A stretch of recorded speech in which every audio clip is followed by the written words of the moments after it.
As always, a pleasure to see you all once again. My name is 20-Sided Seth, and welcome to The Point Review. Before we start today's episode, though, I'd like to go back to my last review on For Honor and sadly drop the score down to a 7 out of 10 instead of an 8.5 out of 10. The biggest reason is that, sadly, the connectivity issues are still there. Even after a month, they still have not fixed this peer-to-peer crap, and because of that, I have to drop the score. Now, if they do fix it, we can go back to the original 8.5, but for now, I'm going to have to leave it at a 7. Of course, if you clicked on this video, that means you're looking for a review of Mass Effect Andromeda, playable on Xbox One, PS4, and PC. For those of you simply looking for my score, I'm going to be giving this one a 7.5 out of 10. While the gameplay is solid, the cover-based shooting, using the jetpack, the class system is really good. Sadly, the story is not. I feel like some of the dialogue is cringeworthy.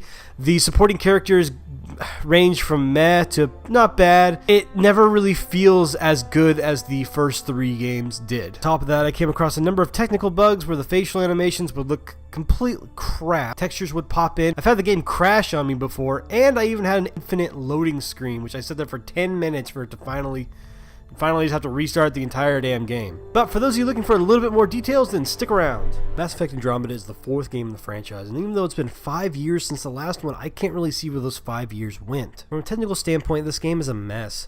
Facial animations screwing up, lip syncing not working, sometimes the lips look like they're freaking fishes. Characters just stand there with their mouths hanging open, making an incredibly awkward scene for me. Texture pop-ins, characters not even showing up during cutscenes, and a point where my comrade's eyes were bulging out of his freaking skull. And the most saddest of note, though, is that Mass Effect has always been known for its good stories and its good character, and this one doesn't deliver. The characters range from meh to okay, not bad. The characters you start off with at the beginning are infuriating, and the alien ones are a lot better, but not great. None of them are memorable. None of my crew is memorable. I do not have the same attachment to these guys that I did with the characters from the original trilogy. On top of that, the story is a bunch of boring until like a few moments, and that's basically what this game kind of reminds me of. It's a moments game. Like, you're going to be going through an entire, just a bunch of bland meh until you find those really good chunks of story, those good moments. And those kind of moments are honestly what kept me going. Those are the ones that got me into a 60+ hour game. Trying to stay on the positive track,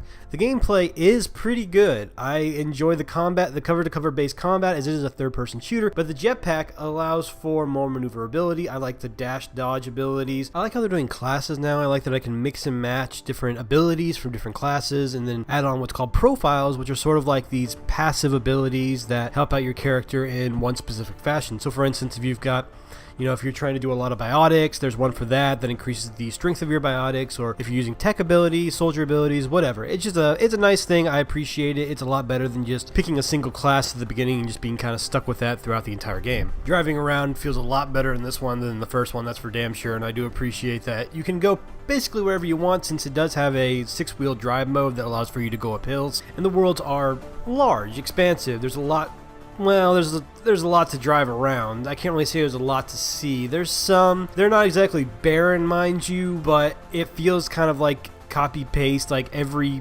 planet basically has the same things on it. Now, each planet does feel different and does look different. I do appreciate that, but it's just sort of like, okay, I'm on the planet, alright, gonna find these vault things that make it where the planet can be habitable, which is part of the story, by the way, is you're kind of trying to make these planets more livable, and finding these arcs or like vaults or whatever the crap. Finding them allows for you to change the climate of the planet to be more people friendly. This is sort of the rut you sort of get into. That's kind of a distraction from the main game. There is a multiplayer mode, which is a 4-player horde type mode, which is where you kind of pick these pre-selected classes, join up with friends, battle for 7 rounds, leave, and then you can buy these randomized packs that have new characters in them, new weapons, mods, just random crap like that. It's not bad. It's basically copy-pasted from the 3rd game, but it's fun enough. It's a distraction to go do with your friends.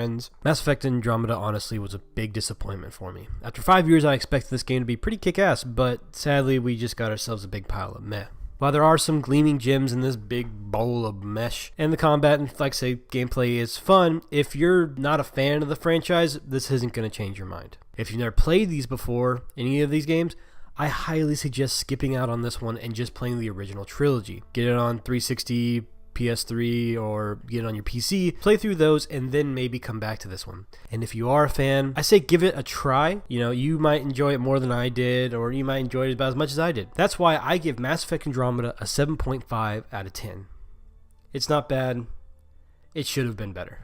Hey guys, I hope you liked the video. Please make sure to like, comment, and subscribe. If you're looking for more videos, don't forget that I've done a review on For Honor, which please remember that score is 7 now, not 8.5. I might change that at some point. Also did a review on Neo, which that son of a gun's still staying strong. And I did a review on Final Fantasy 15 and of course my top 5. We are working towards getting other content out besides our reviews. We are getting some new gear actually, and I'm pretty excited for what's going to be coming out next. As always though guys, this is Team 20 Side saying good night.